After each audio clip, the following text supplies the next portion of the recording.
कल 25 मिनट्स। जी शुक्रिया सभापति महोदय। बजट के भाषण की शुरुआत माननीय वित्त मंत्री जी ने 3 शब्दों से की, किसान, गरीब और युवा। तो पूरे देश को हमारे समेत एक उम्मीद जगी, पर चंद मिनटों बाद ही पता चला कि ये बजट तो कुर्सी बचाओ, सहयोगी दल पटाओ और हार का बदला लेते जाओ बजट।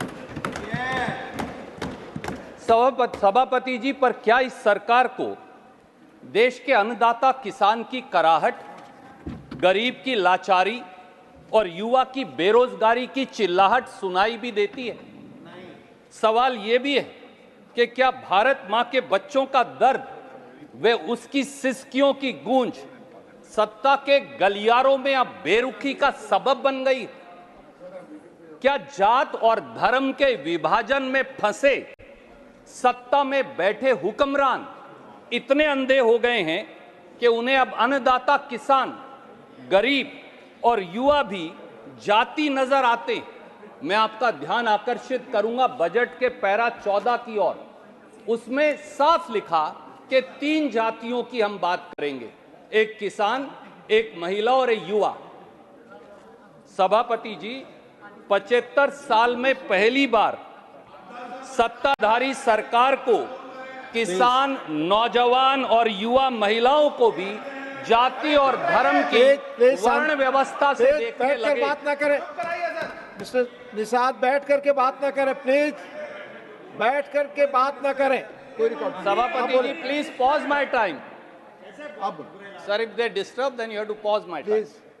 मैं माननीय वित्त मंत्री को केवल यही कहूंगा कि किसी गरीब दुपट्टे का कर्ज है उस पर, किसी गरीब दुपट्टे का कर्ज है उस पर तुम्हारे पास जो रेशम की शाल है निर्मला जी।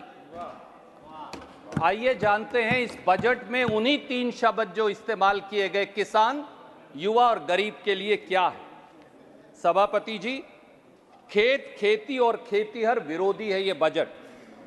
10 साल में इस सरकार ने देश के 72 करोड़ अन्नदाता किसान मजदूर को पीठ में लाठी और पेट पे लात मारी है। शरीर के घाव तो मिट गए, पर 72 करोड़ अन्नदाता किसानों की आत्मा के घाव आज भी ज्यों के त्यों हैं।